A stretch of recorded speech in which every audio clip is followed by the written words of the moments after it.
So in this video we're going to look at functional equations and identities. Now both of these, functional equations and identities, are patterns which hold true for particular functions. And so you've actually worked with functional equations or identities before when you've used your log laws or your index laws, and when we've looked at the relationships between odd and even functions. So functional equations and identities are normally written using f of x notation. So they'll look something like this. So f of x plus f of y is equal to f of xy. And so what they're saying is if you substitute x into the equation and then you add what you get when you substitute y into the equation and you tidy it up a little bit, you actually get exactly the same as if you substituted xy into the original equation. And there's all different sorts of functional equations. So let's have a look at a few. So I've already mentioned that log laws and index laws are functional equations. So let's look at how they actually look as a functional equation. So we know that if you add logs of the same base together, it's the same as log of if you multiply the two things together. And so the way that it looks as functional notation, this is f of x, so we've got f of x over here, plus this is f of y, plus f of y, and this is f of xy, where our function is the log function. Same idea with when you subtract logs, you would write it in this form here. And the index laws look like this. So you can write this either left-hand side, right-hand side, but I've got it as a to the x plus y is equal to a to the x times a to the y. So this, our function here, is the exponential function. So this is f of x plus y. So you can see that over here. This is f of x, and it's multiplied by f of y. And so this is how a functional equation looks. So the most sort of common questions that you get for functional equations and identities is something that'll say either show that, and it'll give you some functional equation, something like one of these, and show that it holds true, which means it is true, the left-hand side is equal to the right-hand side, for some type of given function. So it might say show that this functional equation holds true for a to the power of, for f of x equals a to the power of x, or something like that. Then the other sort of question that you'll get is if the equation, and then it'll give you some functional equation, so something that looks like this, holds true for all of x, then the rule for f could be, and then normally this is a multiple choice and they'll give you some different examples to choose from. So let's have a look at some. So this is an example of the first sort. So determine if f of x equals 3 to the x satisfies the equation, and here's our functional equation here. So the solution to doing this, if you're asked to show or determine whether it does, there's a set process that you need to do. And what you need to do is to make sure that you show that the left-hand side is equal to the right-hand side by starting with one side only. Start with either side. You can start with the left-hand side or the right-hand side, and then you manipulate one side to get the other one. So you can see that I've already gone ahead and I've started with the left-hand side. So it's the left-hand side of the functional equation that we start with. And so we substitute our x plus y into our f of x equation. So where the x is, we replace it with x plus y. And so f of x plus y will be 3 to the x plus y. And so what we do now is we now manipulate this side so that it ends up looking like f of x, which will be 3x, multiplied by f of y, which will be 3 to the y. And so we just use our index laws to split this. This is f of x, this is f of y, and it's equal to the right-hand side. And then we make the statement that the left-hand side is equal to the right-hand side. Okay, so you need to make it really clear to the examiners that the left-hand side is equal to the right-hand side. Okay, and that's not what the question is asking you. The question is asking you to show if it satisfies the equation. if it satisfies the equation. See, determine if it satisfies the equation. So then you need to make a statement at the end as to whether it does or it doesn't satisfy the equation. So I could have done this starting with the right-hand side, which would have been, which would have been f of x times f of y, and that would be, that would be equal to 3 to the x times 3 to the y, and then I would manipulate that, however, using algebra, arithmetic, index laws, log laws, to make it so that I end up with the left-hand side.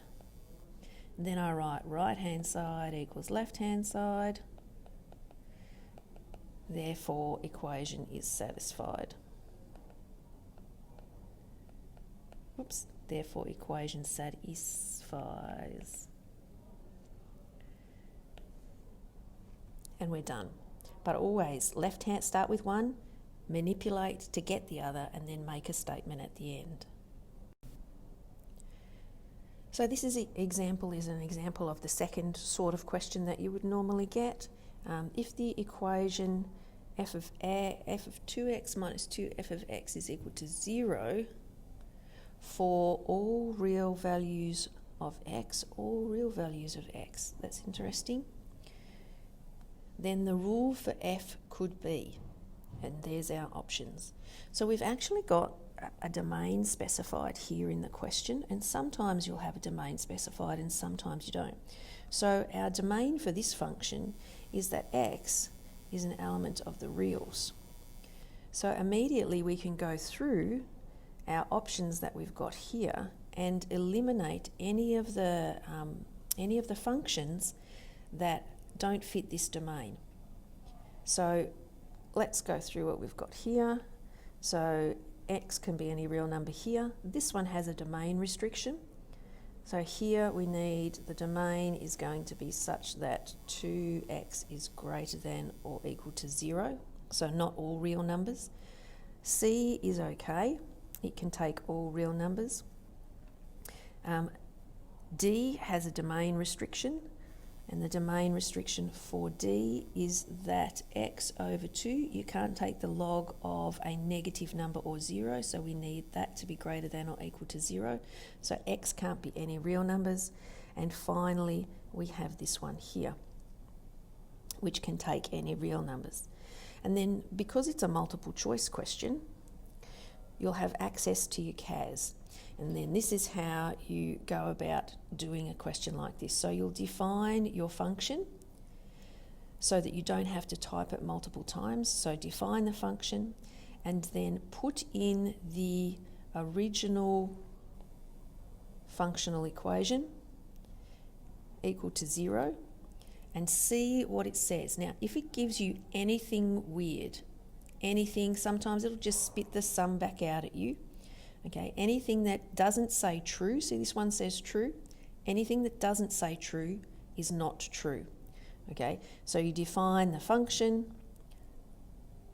put it into the functional equation, check whether it's true or not. This one's, the first one's not true, so then all I did was go back up, grab this, define the new function, copy and paste this down to here. This also doesn't give me the word true, so it's not true. So then I'll go on to the third one. And if I had of, and I just wanted to put this here like this so that it showed you how you determine true and not true. But if I'd already had to think about these domains, I wouldn't have had to do this second one. Okay, I wouldn't have had to do that. But that's the most efficient way of going about solving those questions. So this question here is from a past exam paper, 2012, multiple choice. So this time it's very slightly different. So this one has a function f has the following two properties. So this time we're actually working with two functional equations, 1 and 2, and we're also working with all real values of theta. So theta already has an implied domain, all real values of theta. So immediately, based on that option, our answers are trig functions, and we know that tan has an asymptote, so already our tan functions are out.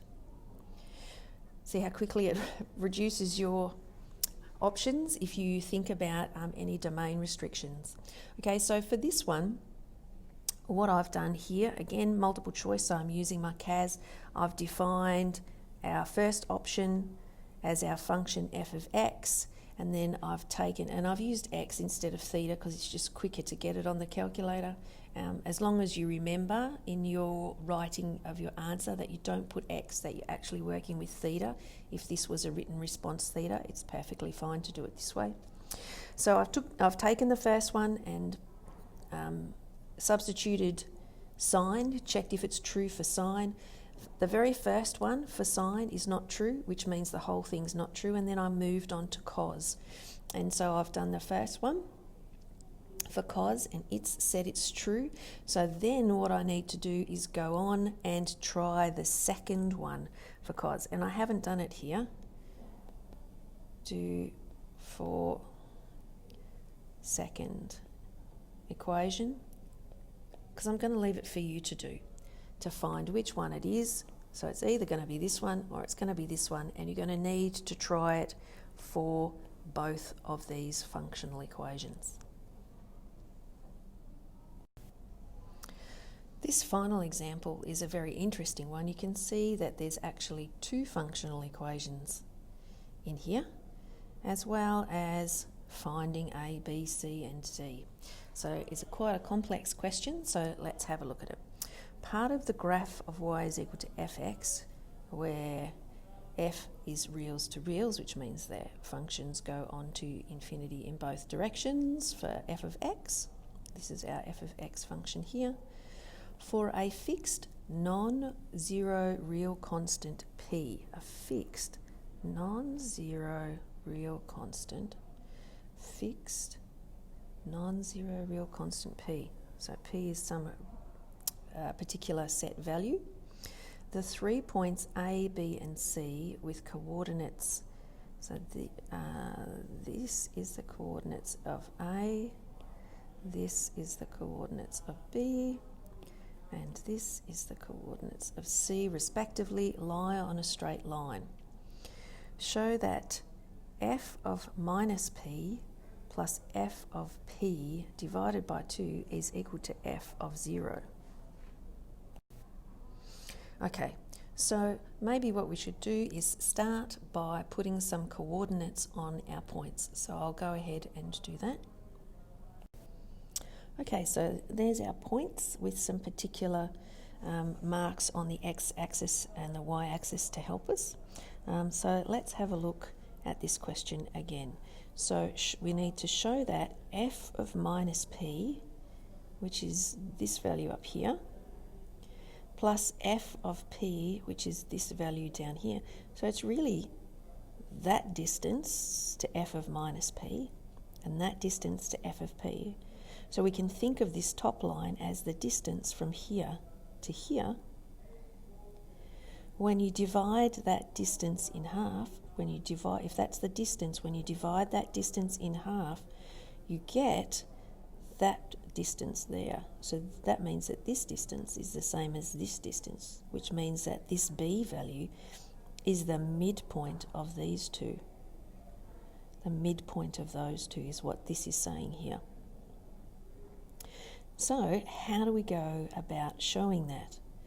So we know for sure that we can make a right-angled triangle here from point A to point C. So let me go ahead and do that. So here's our right-angled triangle here. So I'm just going to pull this out and pop it over here so that we can do some work with it. So you can see that now I've got a right-angled triangle here, and that this side length we already know will be the distance above the x-axis to A, which is f of minus p, which is that bit, plus the distance below the x-axis to get to C, which is f of p. And so what we want to do is we want to find the halfway distance along here, because see how we're dividing this by 2. So we're going to find the midpoint, which is somewhere there, and that we know that there's a straight line that joins A to C, and that parallel with that halfway mark along there is B. So our B is a point here. So there's a couple of ways of going about showing that it is in fact exactly B, and that is that we can use the unmarked side that we've got here at the bottom. So we also know a little bit about the horizontal distance between C, which is at P, so that distance there is P, and our other distance here, so this goes from 0 to minus P here, which means that that distance is in fact P as well. So we can put over on our other triangle that this way is P as well. And we know that this line exactly in the middle is the x-axis. So we know that that is our x-axis, and that is halfway. So this is our midpoint as well. And so what we've got is we've got half of a, let's go half of a rectangle. Let me just put the other half of the rectangle on here if we make it at right angles. And we know that if we halve that rectangle, and that point goes through there, and that the line that we have joining the corners of our rectangle from A to C, that's our diagonal line, and we know from our geometry that the midpoint of the side also passes through the midpoint of that diagonal. And so what you've got here is that if this point here is the midpoint of that line, and point B is directly above it, then that means that B is also the midpoint of this side here. So in terms of what to actually write for this question on an exam paper, having something like this near your answer, and then defining B as being the midpoint should be enough to get you the 1 mark. Okay, next question. Let P equal to 1 and let f of x equal to this cubic equation here, where A, B, C and D are real constants and A is not equal to 0. Show that B is equal to 0, 4 marks. Now this is a very old question. Generally you don't get 4-mark questions anymore. But anyway, we'll have a go at doing this. Okay, so we're going to let P equal to 1. And we're going to find A, B, C and D. So we need 4 pieces of information to find A, B, C and D. Now we know that if we substituted a 0 into this equation here, we would end up with f of 0 being equal to D. So let's put that down as one of our solutions. So this is B part 1. F of 0 is equal to D. And now let's use P is equal to 1. Let P equal to 1 because that's what we've been told to do. So let's substitute in to our equation here for F. Let's substitute in a 1. Now don't forget they've given us some information here at the start that they wouldn't have given us and asked us to show unless we were going to do something with it further down here. Alright, so P is going to be 1, so let's put a 1 in here. And that gives us f of 1 is equal to A plus B plus C plus D. We also have the definition here, so let's put this in as well and see if it gives us anything. Okay, so they told us that f of minus p, so our p is 1, f of minus p, so f of minus 1 plus f of 1 divided by 2 is f of 0. So we've got this. Let's just write out what we get when we do f of minus 1, and then we'll tidy this all up. So here I've colour-coded the different the functions with the different values substituted in, and these are the answers that I get when I substitute in 1. I get this. When I substitute in -1, I get this. And of course, f of 0 we found earlier was d.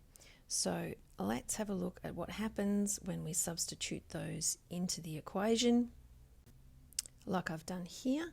And you can see that what you'll get is some cancelling out happening. The A's will cancel and the C's will cancel. And what we're left with is that, let me just scroll all the way to the end, that 2b plus 2d divided by 2, so the 2b's and the 2d's divided by 2 is equal to d. So multiply both sides by 2, 2b plus 2d is equal to 2d. The only way that that can happen is because you've got 2d's plus 2d equal to 2d. The only way that that can happen is if that 2b is equal to 0. And if 2b is equal to 0, then b is equal to 0. And so finally, let's look at the last part. So it asks for f of negative x, plus f of x divided by 2. Show that it is equal to f of 0 for all of our functions. And so you can see that what I've done here is I found f of minus x, I found f of x, substituted them into the formula, simplified again, and this time I've left, you can see here I know that b is 0, so I've left the b out of this one. Simplifies to 2d, which is equal to 2d divided by 2, which is equal to d, which is equal to f of 0, which is what we were asked to show. And therefore we make our final statement.